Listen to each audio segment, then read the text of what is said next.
Fantastic. Thank you, Capacity Crowd. Well done. Welcome along to this week's edition of Life's a Pitch TV. I'm Mark Murphy. And if you're watching on YouTube, hi. And if you're listening on podcast, hello. Great to have you with us for this special edition tonight with a very, very special guest coming up. The show's brought to you in association with DPS Tech. And a massive thank you to our other sponsors for making the show happen as well. That's All About Hearing, marketing company Ginger Pickle, Forward Floors, Come Hither Design, the Hudson Group, Sound 4 Pro Audio, Venue 16, and Fred Olsen Logistics. And a big thank you as well to Leslie Dolphin for hosting last week while I was on the sick list. So well done, Leslie. Thank you. Yes. She's hovering just in case I can't make it. Let me introduce you to the team. It's former Ipswich and England skipper Terry Butcher. Former Ipswich and England international Russell Osborne. And Phil Ham from twtd.co.uk. Also, a big thank you to our technical team, John Parker, Richard Garrett and Mark Calver. Big round of applause for those guys, please, for making it happen. And thank you very much, Capacity Crowd, for coming out to see us tonight. Now, if you are watching on YouTube, don't forget to like and subscribe. It really does make a difference to us going forward. So please like and subscribe the channel. That's really good if you can. And don't forget, check out our new website, which is lifesapitch.tv. www.lifesapitch.tv. Tickets for our Christmas special on the 30th of November are on there. And also, we're live at the Dove in Ipswich on the 12th of October. Tickets there as well. Plus, we've got T-shirts, and look at this, everybody. We've got merch. Look at that. Look at that. Life's a Pitch mugs. As if there isn't enough of us already. Yes, but there we are. They're available on that, so do check it out if you want to find out more. Now, every week we have a special Ipswich Town guest who joins us on the world's biggest sofa, and we're going to get him up straight away this week. It's only FA Cup winning goal scorer Roger Osborne.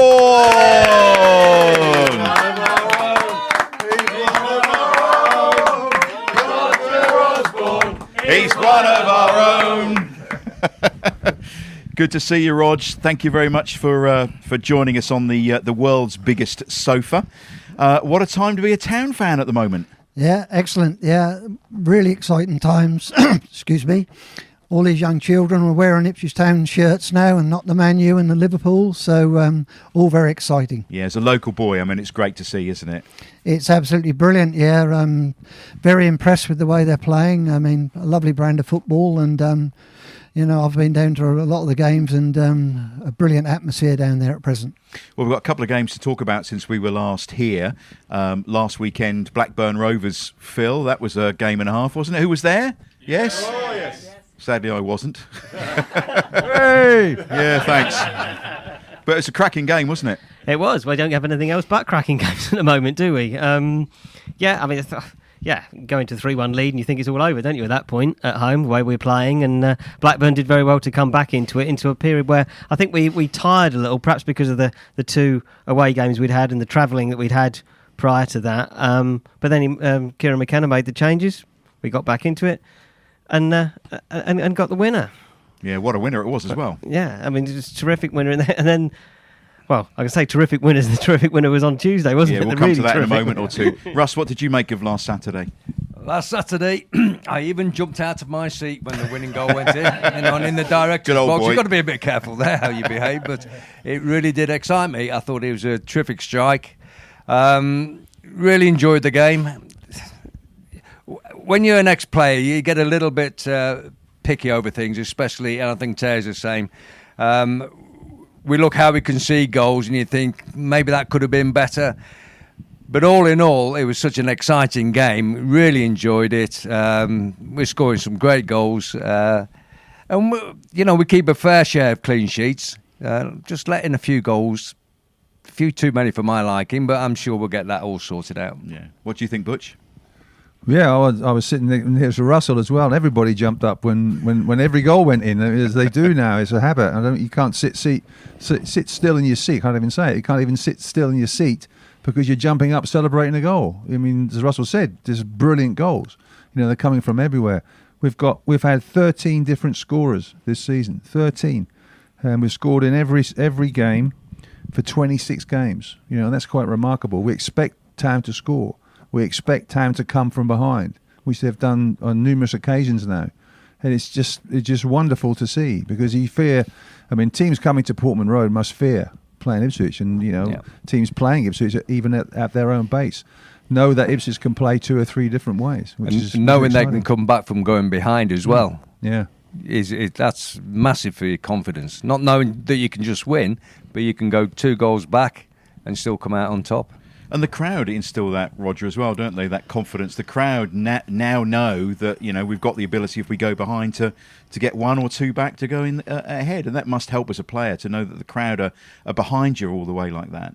Well, I think the crowd is obviously up for it now. I mean, you know, I think things go in a cycle. I mean, at the present, the club are in a lovely cycle, and I think there's all these people watching Ipswich now who haven't watched a successful team, and they're enjoying it. I mean, I have the opportunity to come to the games, and but I'm in the pub before the game, and the atmosphere in the pubs in the town, that's all changed so dramatically, where people are actually looking to have a great day out, enjoy the football, then have a drink on the way home, and thinking, but that was one hell of a day. Yeah. Do you actually have to buy a pint in Ipswich now because of what you did for the club? Well, that's getting a bit embarrassing now, because I did go into the New Wolsey the Blackburn game, and this gentleman asked me would I like a drink.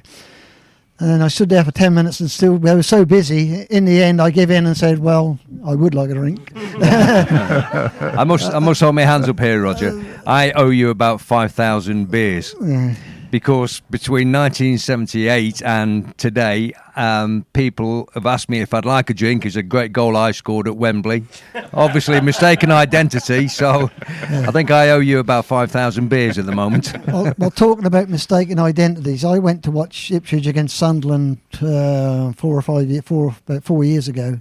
Was invited into their massive room, which holds about 200 people, and sat round with these Sunderland supporters with my wife, and this Jim Montgomery, it was called the Jim Montgomery's room. It was a massive room where they entertain people, and he got on the mic and said, well, we've got a visitor from Ipswich today, we've got Russell Osborne.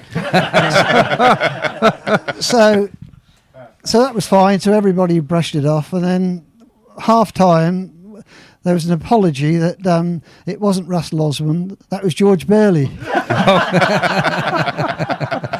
and bear in mind, it's an easy mistake to make, though, isn't it? You look like George and Russell, don't you? Did you keep the cheque? Well, but we just obviously I'd had a drink, so we just laughed it off. But that was quite an entertaining evening. Well, look, there are plenty of people who would love to buy you a drink, and will continue to do that, I think, wouldn't we all, at some point or other, for helping us get one of the stars on our shirts. So the league last weekend, fantastic. Then we have the Carabao Cup, again a big crowd this week for that, and again, what a game and what a finish, Phil. I know. I mean, I think we all thought it was all over at 2-0, didn't we? I didn't think we started quite unusually slowly. I mean, we don't start slowly very often at all, and they scored after 4 minutes, and then after 15 minutes it was 2-0, and against the Premier League side you think that's that, don't you? But this team does seem to have this spirit. They don't. What strikes me is that they don't change. Do you know what I mean? In the Blackburn game or the Leeds game or any of these matches where they've had a bit of adversity within the game, their approach remains exactly the same. There's no panic. There's nothing. It's just the same. They keep doing the same things. And actually, I didn't think they'd done much at all until Hutchinson scored that great goal from Marcus Harness's pass. But from there, they're just such a boost of confidence that we had Wolves pinned back in the box. And of course, the second goal came, and then you thought from there there's probably only going to be one winner from there. And then the second half, the terrific goal from Jack Taylor, which I think Is that because they just believe in the process, Terry? You'll understand that. The process that they go through on the training ground, that they work to, stick to it, it'll come right. And that's what McKenna tells them, I think. Stick with what we believe is the right way to go about winning the game. Whether you go 2 goals down early on, stick in there, and it'll all come good. I mean, when you do come back from being behind, it sort of sticks in your mind and in your body as well. You sort of feel, well, we've done it once. It may have been 6 months or how long ago, but we can do this. And I think getting the, say we were like 2-0 down against Cardiff and 2-0 down against who was it on Wednesday? Wolves. Sorry, I'm trying to think what I'm going to say here, but when you score relatively quick after the other team has scored, like 8 minutes against Cardiff and I think 13 minutes against Wolves, then everything lifts and you can feel it, because 2-0 is not a great lead in football. You think it is, but it's not a great lead because it's the other next team goal, score. isn't it? Yeah. It's the next goal. The other team score, and they're right back in it. And I think the belief amongst the players is level-headed, as you say, Russell. But they do believe once they've done it, like they did against Cardiff, that it feels like they can do it again and again and again. So it's when we had this, when we were playing in our great teams, we had that feeling that we could give a team a goal or 2-goal start, and yet we had the capacity and the extra gear to get back into it. Do you think that, Roger? Yeah, obviously, like you say, it's a matter of belief, really. I mean, confidence is everything in football. Yeah. I mean, if you don't try things, then you don't do things. I mean, at present, you've got Ipswich Town players playing very well, but they're obviously trying to pick out the hard pass and the difficult cross, simply because they're full of confidence at present. And if you can get a team who are confident, who can work for each other, then you're doing a lot right, really. Yeah. What it does show is that the second 11 is very strong. There were some great performances there, and for the size of the squad now, if we have an injury, there's someone that can come in there. And you were talking earlier before we went on air today about the size of the squads that you had when you were playing, which was small. But now with the size of the squad that Ipswich Town have got, they've got quality players that can come in if they need to. Well, we saw George Edmondson play 90 minutes, Lee Evans, Dominic Ball, all put a very good shift in. And that is the quality of the reserves, as you say. Say the reserves, that sounds wrong, doesn't it? The second 11. A very strong squad indeed. There wasn't a weakness there. You think that is a good 11 to go out and give Wolves a game. And Wolves bought on a few pounds worth of player late on, didn't they? They didn't really affect us. But it helps if you've got 5 substitutes. So in our era, it was 1. And Roger was normally the one, weren't you, Roger? I was either the one or the one who came off, or the substitute. Well, either way, yeah. But Bobby Robson's got this thing: if we're winning 3-0, well, we might as well take Roger off because we're going to win anyway. Yeah. And if we lose 1-0, we might as well take him off anyway. So he was trying to save you, was he? Trying to save your energy? Well, I think he just had the one card with 7 on. Probably. He was saving you for May 1978, Roger. That's what he was doing. Yeah. He had that in mind all the way along.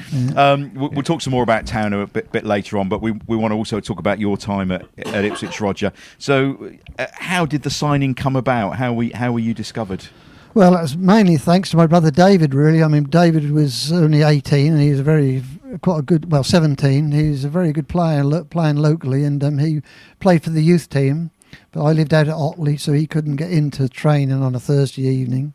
So I used to bring him in and sit watching. And then I think what happened was we had a terrible injury list. Ipswich had a terrible injury list where I think Trevor Wymark had a bad injury and 1 or 2 others.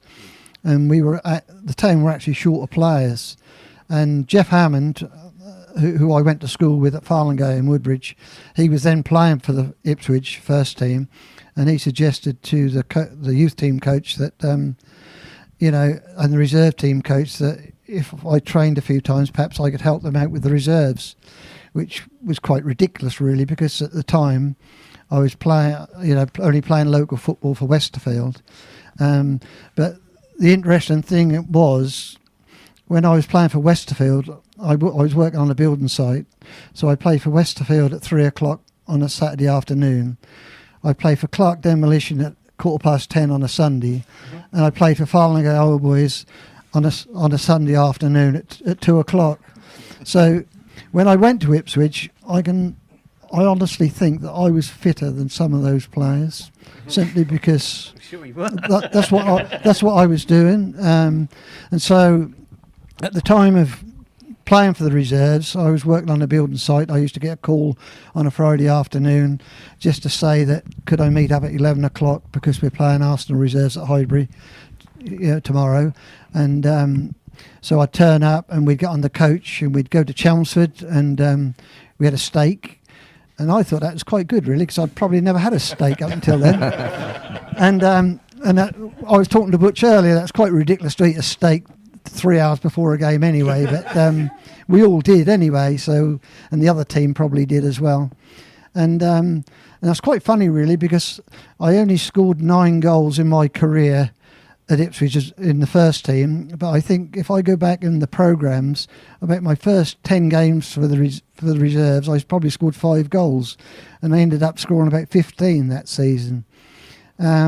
So simply, and the story goes that, which I was talking to Butch earlier, I signed my first Ipswich Town contract in a gateway at Waldringfield.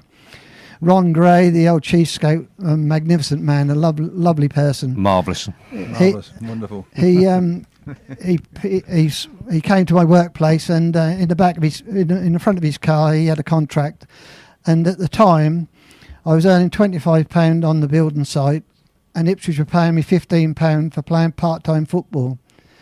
And so when I looked at this contract, I thought it was brilliant. My first ever professional contract.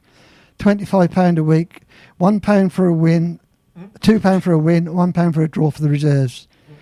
So signing the contract, all of a sudden I was £15 worse off.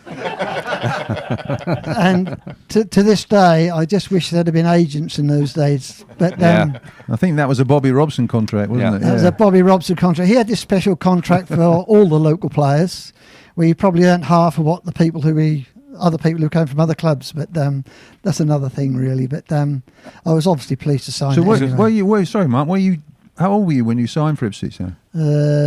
21. 21. Yeah. So can I just check something? So you played on a Saturday afternoon, Yeah. had a few beers Saturday night, Yeah. played on a Sunday morning, Yeah. had a few beers Sunday lunchtime. No, I skipped the beer Sunday lunch. Oh, did you?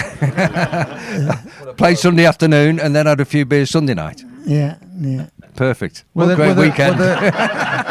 Were there no clubs with floodlights? You could have played Sunday night or something like that? No. But that's funny, because like my first Sunday morning, I played for Clark Demolition. I played for another team up at Whitton, and we used to get my mates from Westfield used to play for them. And then the day I signed, they all left, and we used to get trounced about 10 and 12-0. And so when Farnley Old Boys came in for me, I thought, well, I'll go there. And we had a very, very good team. And that was excellent, really. Yeah. How did you feel when you signed that contract? What can you put into words how you felt at that point? It's very difficult, because I'd never, ever, like some people say, like Butch probably when he was 10, probably dreamed of playing for Ipswich Town. But I never did. That's quite a ridiculous thing for me to say, that I never ever dreamt I would play it for the first team ever. And even when I signed that contract, I still was thinking, well, I'm playing for Ipswich Town reserves, and it was just, well, I just didn't think I would. It didn't enter my head that eventually I would end up in the first team. So were you at school? Because you were at school with Jeff Hammond, weren't you? Same sort of age. And Farnley, by the way, John Samuels came through a few years before you. So, well, John Samuels actually played for Westfield. Oh, did he? For my team, and I've actually seen the shirts that they gave Westfield that was the transfer. A set of red and white shirts, which is a bit silly because Westfield played in blue.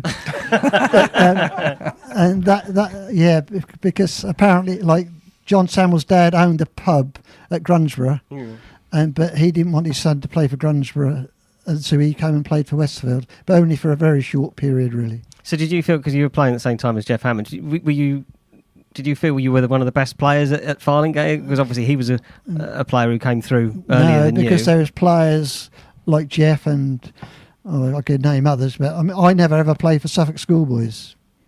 I mean, I was a very, very late developer, 23. And that's funny, because when I was playing for Westfield, I went for trials for the Suffolk senior team, like the amateur team. That's all right. You're allowed to knock that down. Pete disagreed with something there. Yeah. And I went for 2 trials. The first time I went to hospital with concussion, with a clash of heads, and the second time I was hit in a rather unfortunate place and got carried off again. So I never did play for Suffolk. But so my actual amateur career was non-existent, really. I mean, I didn't even play at a decent level, because like a decent level would have been Stowmarket or Harwich or somebody like that, really. But was that a good grounding for you in terms of the physicality of the game, and obviously with your fitness as well? So Yeah, it was. I mean, I played at Portman Road when I was 18. Westfield played Hadley in the Senior Cup final, and I can remember scoring, and I can remember hitting the bar, and the ball come back off the bar, and that ended up in our net. And we also missed a penalty, but I can honestly say that was the biggest disappointment in my football life at the time, to actually lose that game. Because, I mean, it may sound strange, but amateur players don't go to bed early on a Thursday and Friday night. But I did at that time when I was 18, because I was so into football. And like people say, well, would you rather play now? Obviously because of the money. And I wouldn't want to play now, because like people say, well, you played 120 odd games for Ipswich first team, but I probably played 120 games for Ipswich reserves. So I played every week.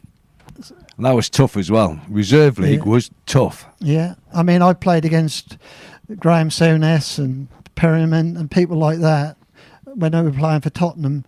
And when I first played for Ipswich reserves, they used to think that we were just a load of country bumpkins, because we'd never had a good reserve side. But we within those 2 or 3 years of me joining, we had a very, very good reserve team, and it was really competitive. yeah, you say you wouldn't like to play now. Well, you can't really, because you're 73. It'll be a bit of a struggle now, wouldn't it? Well, probably, yeah. Yeah. And that's why I've got this bad knee. I'm not keeping your ball up for you. No, he's not doing the Keep You Up challenge later, so we've got he failed a fitness test. I've got a doctor's certificate. We're to looking. sign. We're looking for a candidate for that, Butch. Who were the big players when you arrived at town? Then who were the ones that you looked up to? Who was there? Colin Viljoen was the best player at the club when I first came in '71, and obviously shortly after, Alan Hunter came into the club. Jimmy Robertson was a funny one, because he was a very, very good player, but obviously he was on the way down. But we used to have a practice match on a Tuesday morning, and very, very regularly, really, because that'd be reserves against the first team. And I can remember putting my longest studs in, because I was for the reserves and that. And Jimmy Robertson used to kick the out of me, and Roy McCrone, the reserve team manager, was having a right go at him and that. So as I come off the pitch, Bobby Robson suggested that I wear shin pads when we had a practice match if I played against Jimmy Robertson. He weren't going to tell Jimmy Robertson not to kick me. Because in those, if you go back far enough into the early 70s, the professional first team players wouldn't mix with the reserves. It was as if they were the first team and you were the reserves. But then Bobby was trying to get it competitive, and it was very competitive on a Tuesday morning. Yeah. Practice matches were. Yeah, we had plenty of those in our early days, and the reserves normally did quite well against the first team. I don't know what that was like in your day. Yeah, they were. I mean, and like the one thing that was consistent in a practice match was Walkie always scored. And was he playing centre back, or was he playing midfield at that time? I can't really remember now. I mean, but it didn't matter where he played; he always scored. There always used to be a fight as well, didn't there? Yeah. Nearly always there was somebody, usually Hunter. Yeah. I can remember Clive Woods up in the gym, framed up to Ian Collard, and Woodsy went like this, and Ian Collard just went like that, and then it was all over nothing as well. But like that happened 2 or 3 times, within my career, where like I can remember down at Shotley where Ian Collard got Jimmy Robertson on the ground, was going to punch him, and people had to tear them apart. But in a way, you need that. Like, you don't need that, but you need people to care, really. And they said, that was how it was, really. Of course, the culmination of your career was Wembley, but there was a lot of games that you played before that. Few after Wembley, unfortunately, but before that, what were some of the memorable matches that you took part in? Before 78, there was a lot of European football, for instance, wasn't there? Yeah, but league-wise, I like playing against Arsenal. We seem to have one over on Arsenal. And when I was 16, Alan Ball was one of the best players in the world. In the World Cup, he was outstanding, and I marked him when he played for Arsenal. And I think we were winning 2-0, and Robson told me to man mark him, and we were winning 2-0, and Alan Ball had a right go at me. He said, "You're winning 2-0. Why aren't you off and go and play football?" Did he have a speech impediment? Yeah, off. And like Bobby Robson said after the game, "Oh, if Alan Ball went to the toilet, I'd have went with him." But that's beside the point. But to think that was one of the most enjoyable games, simply because I was playing against somebody who'd won the World Cup. So was that a sort of inkling of what you could do, sort of man for man? Because you then marked, after I think that you marked Johan Cruyff man for man. Yeah, it's a strange. Well, one thing I will say, I can remember walking into Bobby Robson's office, and John Lyle was in there for some reason. And Bobby Robson said to John Lyle, the reason Roger could do that is because he can concentrate and he won't all of a sudden think he's a good player. That's a bit of a backhanded compliment, wasn't it? And to be fair, but you say that and laugh about that, but all through my career, I never thought I was a good player. I was always, very rarely come off the pitch and think I played well. All through my career, I was like that. But you did your job, Roger, didn't you? You knew your job and you did your job. Yeah, but in my career as a whole, that's how I played football. Like Alan Hunter used to have a right go at me and say, "Look, Roger..." Join the club. Surprise, surprise. Yeah, Alan Hunter had a right go at me, say, "Look, you need to actually respect yourself and think that you're a good player." But that wasn't the way I was, really. So I demanded more of myself every game, because I told a story to Terry earlier. Ron Gray had this little thing he used to say about watching this player. This player couldn't run, he couldn't tackle, he couldn't header a ball. He said, "But he's a good little player." And I thought, bloody hell, Ron, you're describing me. Because, we were talking about Friday mornings where we used to do the sprints. Well, I used to run with Alan Hunter, who was a bit older than me, and he still beat me. And then we used to have this other exercise where Bobby Robson had a ball on a string, on a rope, and you ran round, you headed it, and then he'd just put it up a little bit more. Well, I headed the first one, and after that, it was a joke because I couldn't header it anymore. And then Terry and Trevor Wymark were showing off, thinking, "Oh, I can header this." But so that's something I didn't do as well. I wasn't a good header of a ball. So come on, lads. What could he do? Well, come on. Well, I think marking Johan Cruyff out of a game, don't you think, deserves a round of applause? I mean, one of the world's greatest footballers in your pocket, Roger. Yeah, and actually he had this thing called the Johan Cruyff trick, where he went to go that way and he'd take it back through his legs.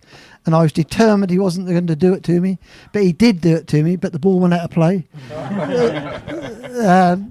Did you actually follow him back to the Barcelona dressing room and go in there? No, but... Did you do him on both legs? Did you do home and away? We could have left it at the home leg, really. We didn't really want to talk about the away leg, did we? No, we don't, no. No. I mean, they played, obviously. That's funny, because we didn't even have our full-strength team out in the home game. I think, was it John Sturck played? I think I played. Terry Austin played. Yeah. Yeah. But when I went over, everything went for us in that game. But when we went over there, everything went for them. I mean, I think I'm guilty for losing one of the goals, because I can remember shouting to Walkie, leave the ball, and he left it, and it come back off my shoulder, and I think they were through and they scored. So, but and then after the game, Millsy had the cheek to actually go up to Johan Cruyff and say, could I have your shirt? And so Johan Cruyff actually said, no, I'm giving it to him. And so I've got Johan Cruyff's shirt at home. Brilliant. I found Johan Cruyff to be absolute a top fella. Yeah. You know, the way he behaved. But He wasn't big. He's a quite a small player. very slim as well. Very slim, very thin. Yeah. But- Smoked like a trooper, but he was very thin. Yeah, but he had a massive impact on football in the Massively 70s. did. If you look behind you, Roger, up on the wall there, amongst our memorabilia, is a genuine Ipswich Wembley 78 scarf.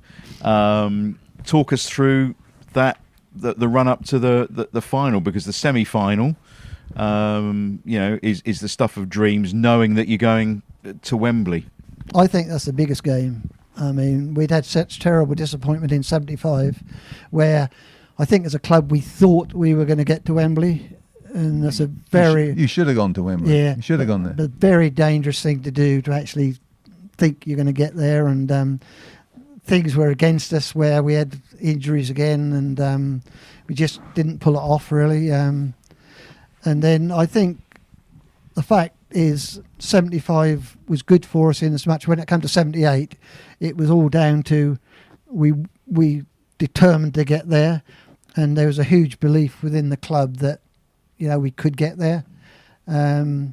We had an awful season league-wise. I mean, people tend to forget, like, we only had a squad of about 16 players, but we had a couple of bad injuries. I think Walkie was out before Christmas and made his comeback against Cardiff. And there's a little story to that. On a Friday morning, we always used to mess about with the apprentices, shooting in goal, taking penalties and that. And I was in goal, and I dived and I split my finger open against the bar. You wouldn't think I could reach the bar, did you? That's the only time I ever did. And split my finger wide open, had to have stitches in it. And so I didn't go to Cardiff, and he brought Johnny walked back. And then on the Saturday morning, I got a phone call to say, could I play for the reserves, because they were short. So you show what a squad we've got. So I played and split all my finger open again. And but that was the fact that Johnny, Walkie come back into the team. And Trevor Wymark got a very nasty injury against Norwich just after Christmas. And so we were very short of players, really. And up until probably about 6 games before the end of the season, we were probably in danger of going down, really. We were under right pressure over Easter, where we got a couple of good results. But and then, obviously, the semi-final was that's the best game to win, because for the next 3 or 4 weeks, it's a brilliant part of your life, because you're walking in Ipswich and everybody's really up for it and trying to get tickets. And I've got obviously everybody knows I've got a massive family. You had a whole stand, didn't you, of tickets? Almost. I've got 12 brothers and sisters, and then I've got people down at Cornwall and Birmingham and everywhere. And so that was, in the end, I got the tickets for them.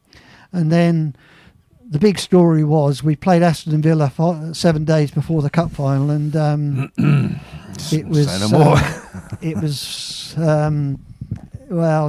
it still hurts, really, because I found some old newspapers relating to that, where Paul Mariner and Brian Talbot had written in the papers that Bobby should name his team to put people out of their misery.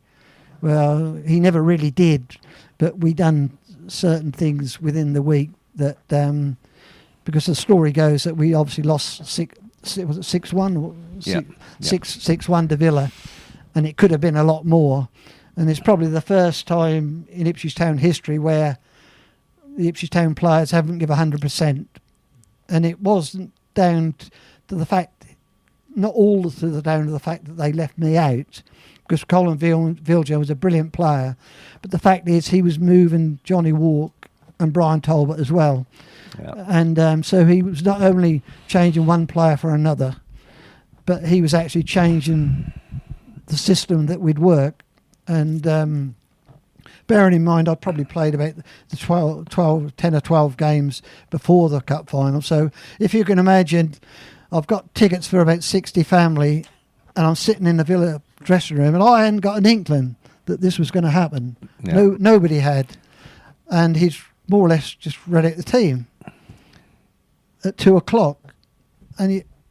And what do you do? I mean, I was substitute, but I mean we lost 6-1, but he didn't bring me on because he probably thought, well, the situation's bad enough as it is. didn't want to lose 10-1. Yeah. Well, I played in the game. Yeah.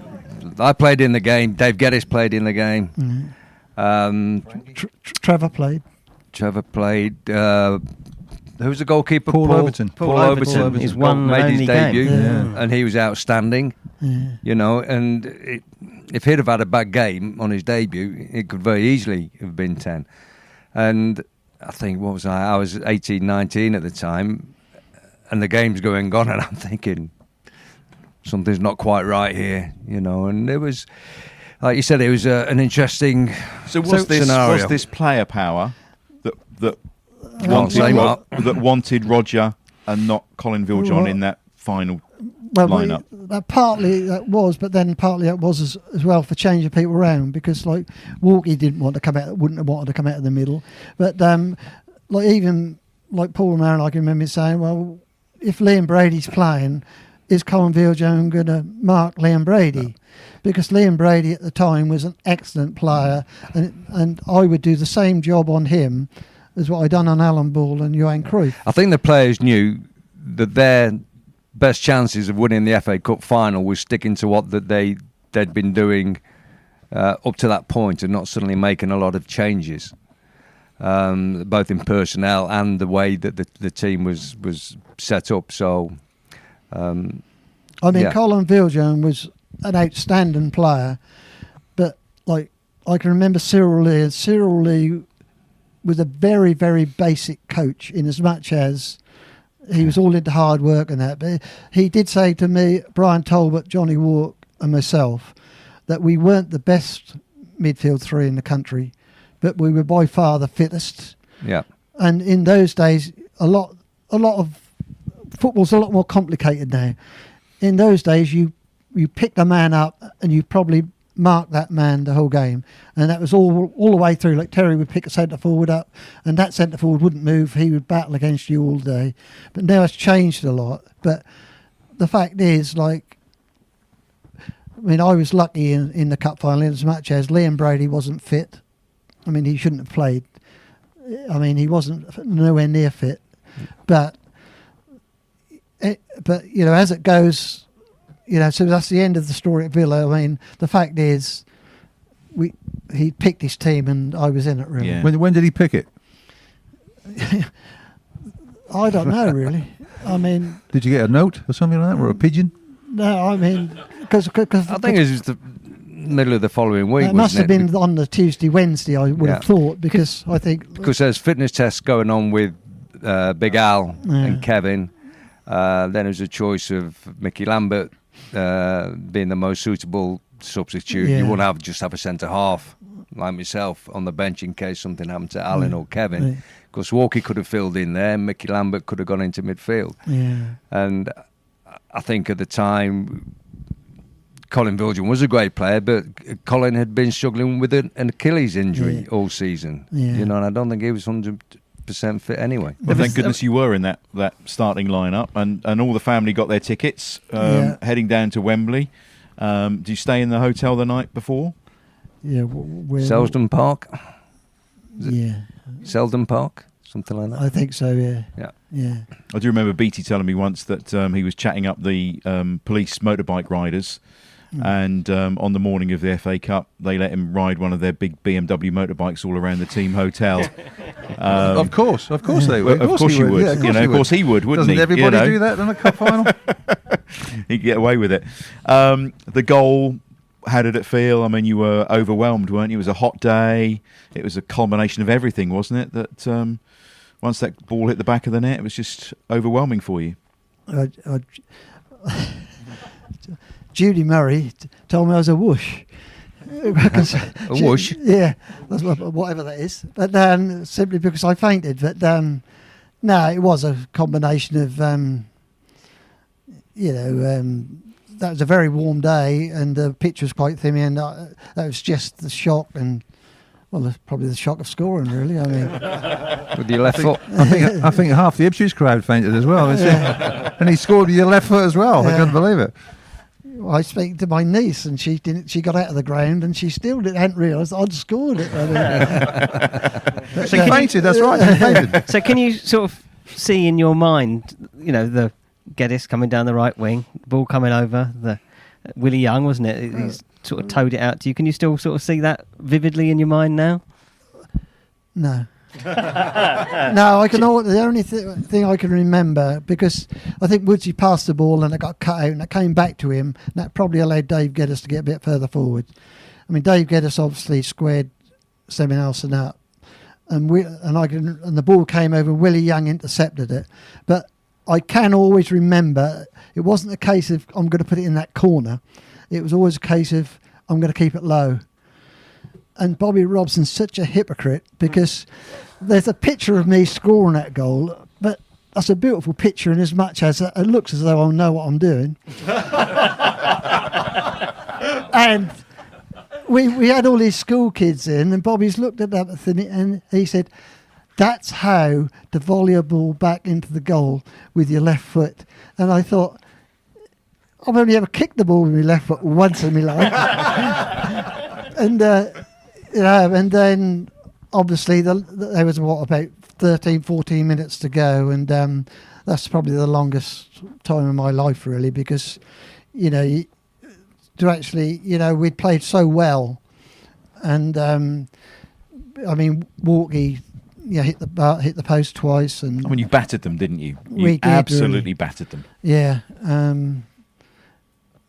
unbelievable, really. I mean, because they were a good side, but we just got on top of them and kept on top of them, really. What was it like? Sorry, what was it like in the dressing room afterwards? Because you only have these moments, sort of once, twice in your life, where you're you win trophies, major trophies, and you can then celebrate with your mates, with the teammates. Yeah. So, I mean, talk me through that. All right, then. You talk me through the UEFA Cup then. Exactly. Surely that must have been similar. No, we were abroad. We weren't at Wembley. I mean, to win at Wembley is just the FA Cup is, as you say, it's really special. And what we did was very nice. But I don't. That'll stand in our mind. To be fair, you probably can't explain it really, because you're so full of joy that how do you explain it? I mean, you just done something which is just given so much joy to people. I mean, and that's so difficult to explain, really. I mean, But you remember the trip home? Was it? It's not so hard. Well, not so hard to believe, but to actually think that we had done it. Ipswich had actually won the FA Cup. Because the FA Cup when I was younger was probably the only thing we ever saw on television. I mean, because that was huge in those days. I mean, that's obviously, if Ipswich won the FA Cup now, it would be absolutely brilliant. But whether that would have the same effect as it had then, I don't know, really. I mean, well, we had John Motson at the hotel in the morning, and the TV crew was at the hotel all morning. Then the TV crew would get on the coach and follow you down there and follow your every movement that day. And the FA Cup final TV show started at maybe 12 o'clock and went all the way through till It was till the 6 in day that evening. Delia was in Christchurch Park with the multicoloured swap shop, wearing her blue and white rosette. You've all seen the picture, So Delia is a tractor girl, really. Well, there she goes. Yeah, that was all with the swap shop on the road in Christchurch Park. I remember watching that on the day of that, and the pictures on the coach were incredible, weren't they? It was just fly on the wall stuff. Yeah. But having the banquet after the game in London, I mean, people say, "Well, did you get drunk?" I mean, you were drunk. Did you manage to recover after being taken off and all that sort of thing? You managed to recover. Just managed. Yeah, good. But you didn't. If you've just won the FA Cup, you don't need a drink.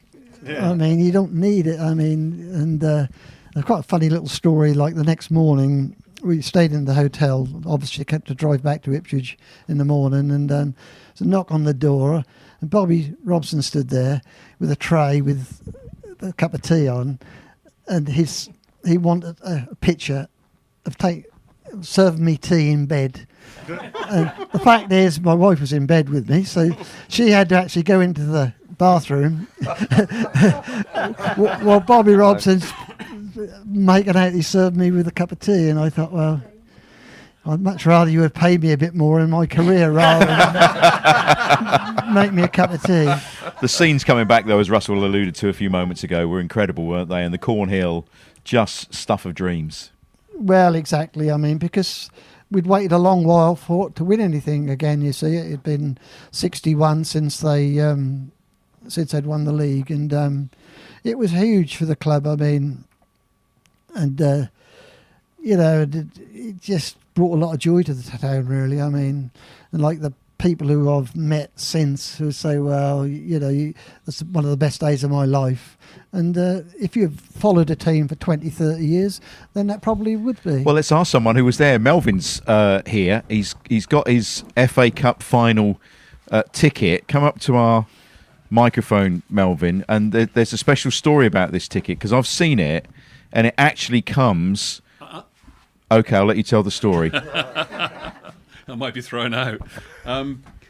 Roger, lovely to meet you. As you know... I do. Sorry, a bit nearer. As you know, on that day, or prior to that day, getting tickets were, incredibly difficult.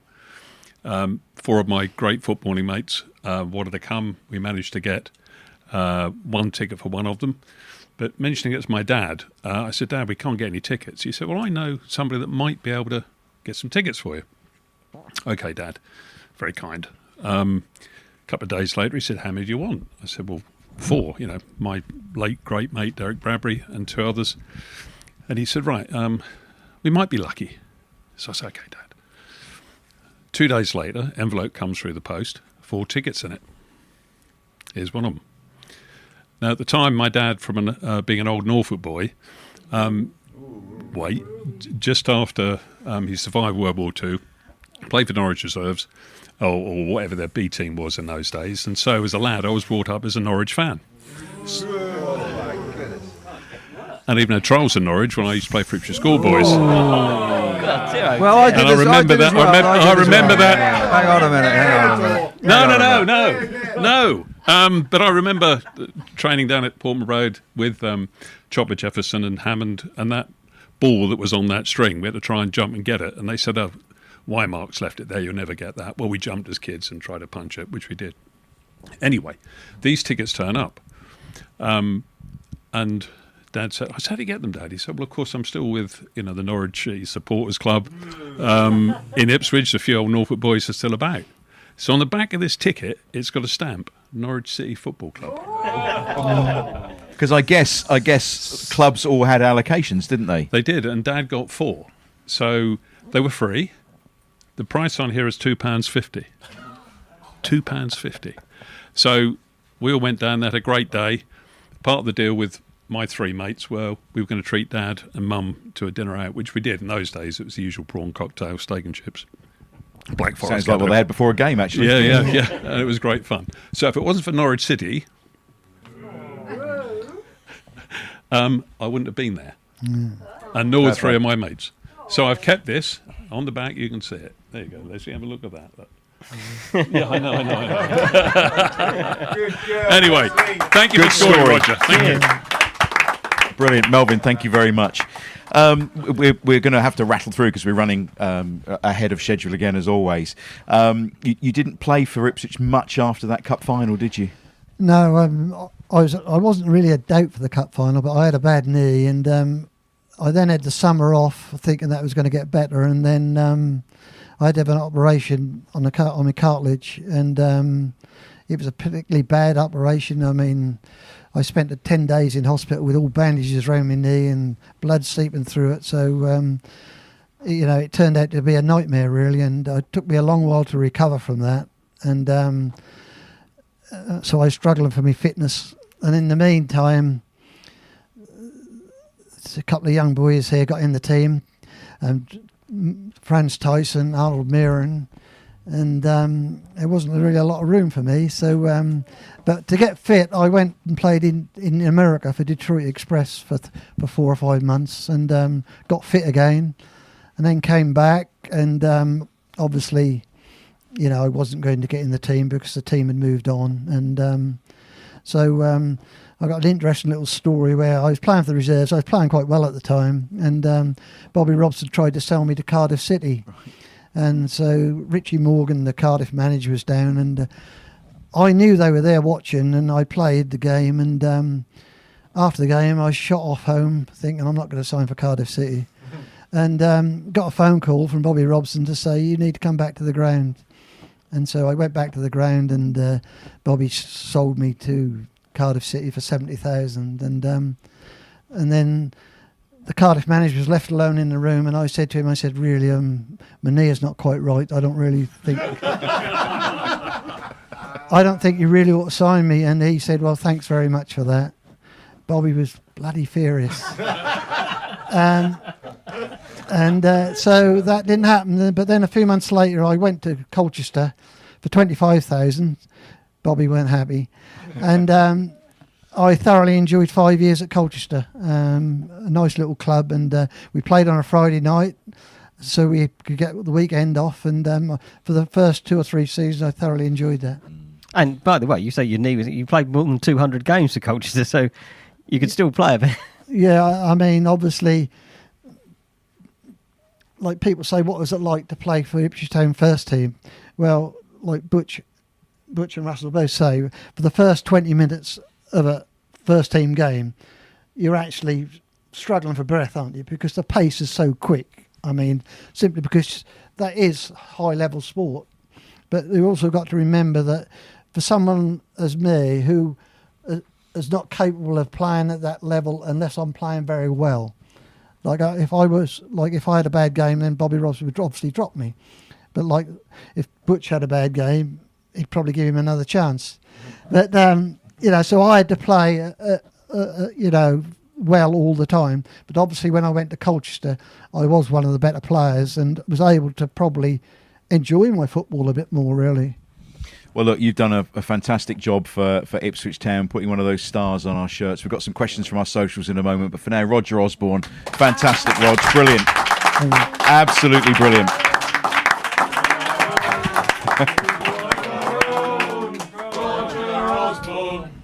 One of our own. Fantastic. Although, you are still carrying a bit of an injury, aren't you? Yeah, I've got a terrible knee, so I've got a doctor's certificate to say you can't do the Keep It Up challenge. Keep Me Uppy. So I'm just kind of wondering who we're going to get to do it this week, because I mean I've done it, you've done it, Phil, haven't you? I think Russell's done it. It's time for the Keep It Up challenge, sponsored by Ginger Pickle.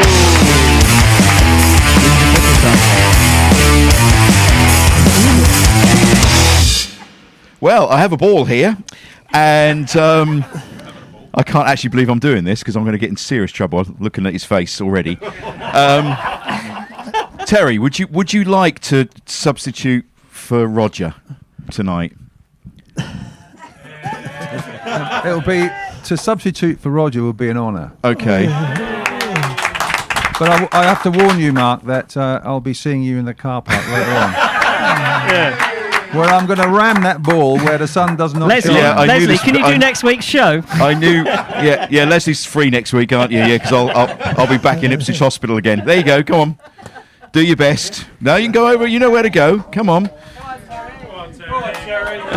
Who's timing? Because I'll time if you like. And you've got the whistle. Are you ready, Butch? Are you ready? Okay, he's not ready, but going in. So 3, 2, 1.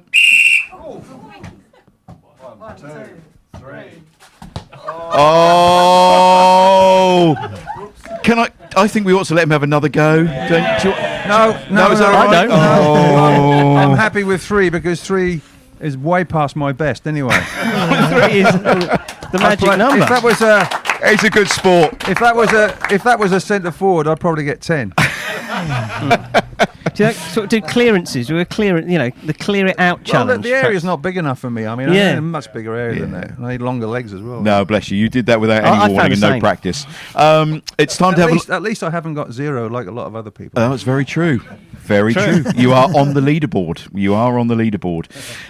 Let's have a look at what's happened to ITFC on this day in history, brought to you in association with Fred Olsen Logistics. And Russell's just putting on his lovely blue glasses. Of what other colour would they be? To tell us what's happened on this day in Ipswich Town's history in the past. Thank you, Mark, for that little introduction. Excuse my croaky voice there. So on Wednesday, still bad. He needs a Wednesday, beer. the 29th of September, 1982. So this will ring a bell for a few people sitting on this sofa. Town crushed Roma 3-1 in Suffolk. But it was not enough to stop them exiting the UEFA Cup at the first hurdle. A 3-0 reverse in Rome from the first leg was too high a mountain to climb, despite goals from Eric Gates, Steve McCall, and makeshift striker Terry Butcher. Oh. Striker? I've never been a striker. On Saturday, the 29th of September 1984, the Blues strolled past Aston Villa, who had both Peter With and Colin Gibson sent off on 53 minutes by referee David Letts. 3-0 at Pullman Road. Why would they both get sent off at the same time? Do you remember that? No. No, I don't either. No. And then going back in time to Sunday the 29th of September 1918, inside forward Alan B. Driver was born in Sheffield. Driver was signed from Norwich City for £3,000. He scored on his home debut and scored 25 town goals and 85 league starts. Thank you. Oh, that's pretty good going. Thank you. Very good. Thank you. Time also now for some Ipswich Town news in brief with Phil Ham from twtd.co.uk.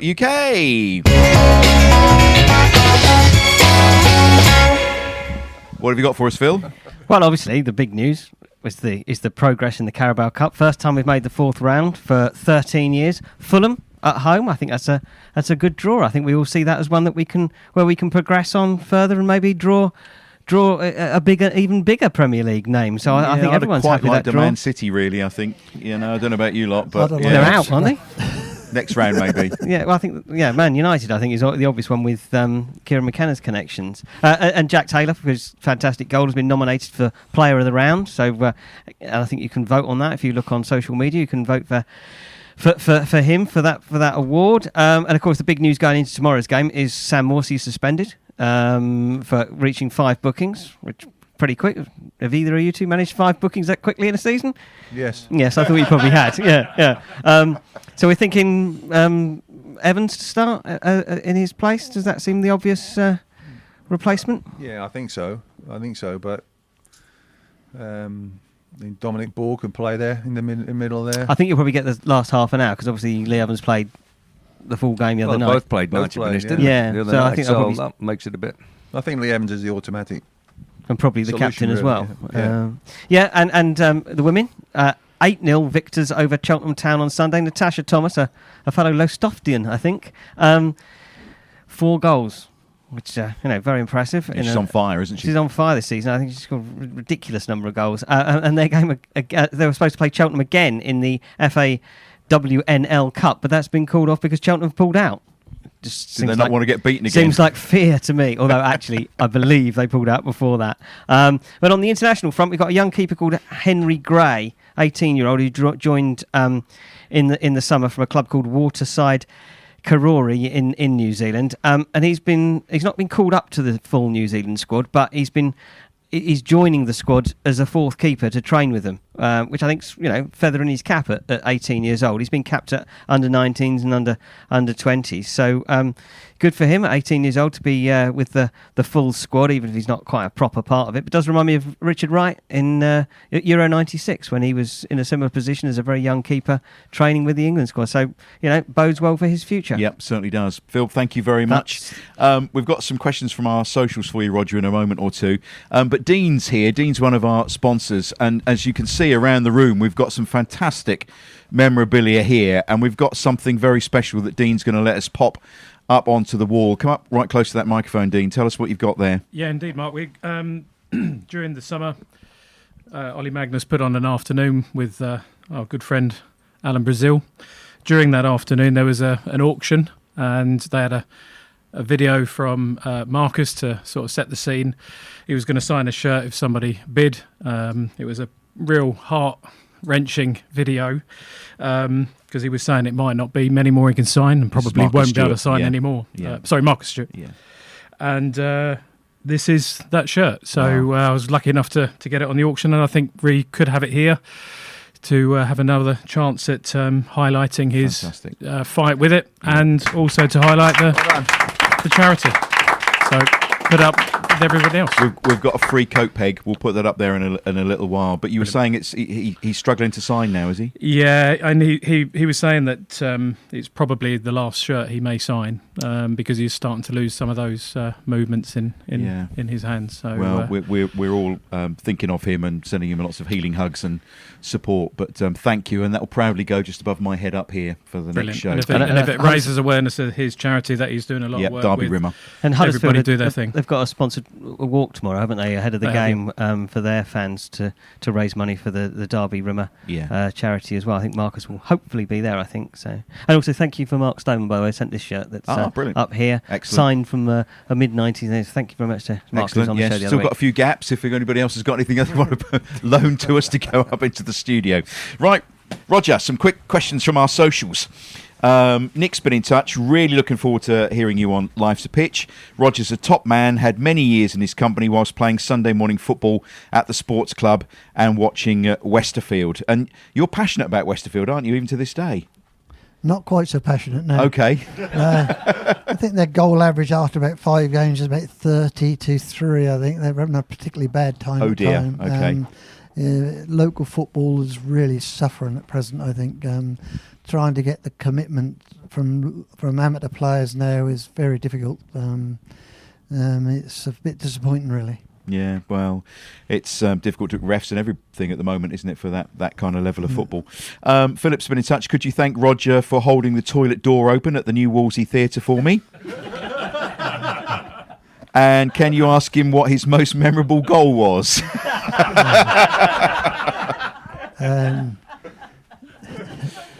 Is there an answer to that? I think we know the answer to that one. Stuart's been in touch. Spent many a Saturday afternoon in his company when he was manager of Ipswich School Sports Ground and president of Westerfield United. Also put on a Town Legends evening a few years back that I compared. Terry was there, and I think Trevor Wymark was there as well, wasn't he? Yeah, Trevor was there. Fantastic evening. A truly humble man, and you are a true legend to the club, he says. Kevin's been in touch. Noticed Roger in the pub the other day, just before one of the games. I said to my son, he's the man that won us the FA Cup. There we go. There can't be a day that someone doesn't mention it to you, can there? Yes. Oh, is there? Well, when you don't go out and you're ill. But It was today. I worked at the sports club for years. I mean, because there's very few people. You have to be a certain age to actually recognise me, don't you? I mean, I'm of a certain age. It's 50 years ago, Christ, so it's so long ago. I mean, you get Grandad saying to this little boy, do you know who he is? And I thought, well, it'd be a pretty good guess, wouldn't he, a little boy? I mean, That's why there's Google. That's why you have. You just say, look at me at Google. yeah. But you must have people come up to you all the time, don't you? Yeah, well, quite a lot, yeah. I mean, I met, when I was in the New Wolsey, I met some really nice people, and because I was my wife had gone shopping, and I stood there, and they invited me to join them, and I enjoyed, the the banter really, and they obviously enjoyed it. So yeah, it was all good. Well, there's another one here. KB says, great man. Had the pleasure of briefly meeting him in the foyer of the Wolsey after the 40th anniversary performance of the FA Cup win. So some great memories there. Were you there all week, Roger? Because you've had a lot of incidents here with people remembering you. I was there last night. You went to Dorman, were you? Trapped in the toilet. Martin's been in touch. We had a brilliant afternoon at Sporting Memories in Sudbury with Roger. He did a fantastic talk and even brought along his FA Cup winners medal.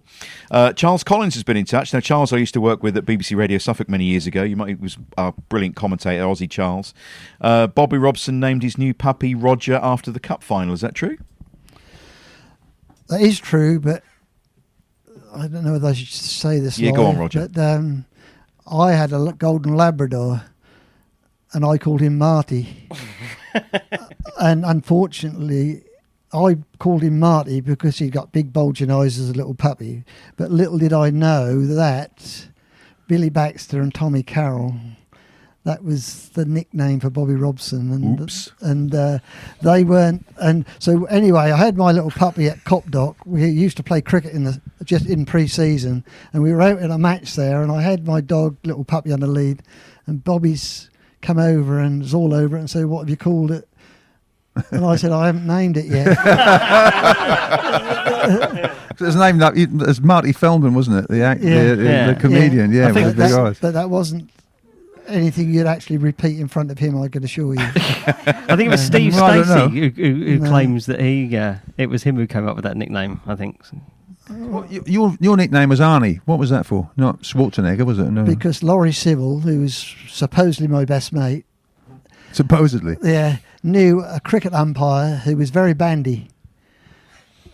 And I've got a claim to that as well. So that was why Laurie called me Arnie Shufflebottom, I think. Something like that. But this is Laurie Civil, so you take it with a pinch of salt. Yeah, we're going to get him on this sofa at some point. I think Laurie definitely. You want to worry about Laurie because when he puts his hand on your knee, then you've got to worry a lot. Did he ever do that to you? Put your hand on your knee? No. Was he your roommate when you were in the first team? I heard this story at the players' reunion about you and him, how you got on, and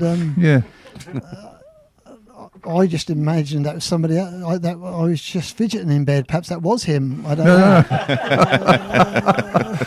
We've got to get him on. We've got to get him on. We need explanation of this. Chris Groves, is it true you were a postman? Not true. Okay. Glenn, who from the current squad would you pick to score a 77th minute winner in the FA Cup final against Arsenal in 2024? Somebody who can't kick with the left foot. Who is it? There's quite a few. I'd settle for Connor Chaplin, I think. Yeah, I think we all would, actually. Yeah. We all would. Brilliant. Russell, thank you ever so much. Roger. Hey! He's done it. End where we started. It's working. It's funny. Nearly got through it. I could have called you George as well, couldn't I, actually? Yeah. Anyway, Roger, it's been great to we'll edit that bit out. It's been great to have you on the show today. Give him a massive round of applause, capacity crowd. Roger Osborne. A quick couple of shout-outs as well before we finish. Town fans supporting food banks. A further £500 was raised last Saturday for the local food bank. That's Find Ipswich. They say thank you again, Blue Army, for your outstanding support. See you for our next game collection at the Plymouth Argyle Games. So fantastic response to that appeal. And the Man v Fat results have come through. This is from Mark. He says, can you give all the lads from the Monday Night League at Witton Sports Centre a shout out as they lost just under 100 kilograms in the last few weeks, which is brilliant. And here we go with the Man v Fat results. Toulouse a few pounds 8, LA Galaxy Bar 6, Pork Vale 10, Far From Athletics 7, Man Titty 10. Seattle Quarter Pounders 12. Not so good for Man Titty. There we go. Look, we're out of time. Thank you, Capacity Crowd. Thanks again, Roger. Thank you, top team, who have been with us, as always, on the show today. Next week, we're going to be joined by former Town striker James Scowcroft. So Scoey will be our guest next week. To keep in touch, check out our Life's a Pitch socials on Facebook, Insta and Twitter, or X as it's called now. And don't forget, on YouTube, please like and subscribe. We could do with some more likes and subscribes to help keep the show going. And don't forget our website as well, lifesapitch.tv, where you can get tickets for our Christmas special at the end of November and our trip to the Dove, and also you can get mugs and t-shirts of Life's a Pitch and everything as well. Thanks again to our main sponsors, DPS Tech, also supported by All About Hearing, marketing company Ginger Pickle, Forward Floors, Come Hither Design, the Hudson Group, Sound 4 Pro Audio, and Fred Olsen Logistics. Thank you to Capacity Crowd. Thanks for listening or watching, and we'll be back next Thursday at 9 o'clock for the latest edition of Life's a Pitch TV. From all of us here, up the town!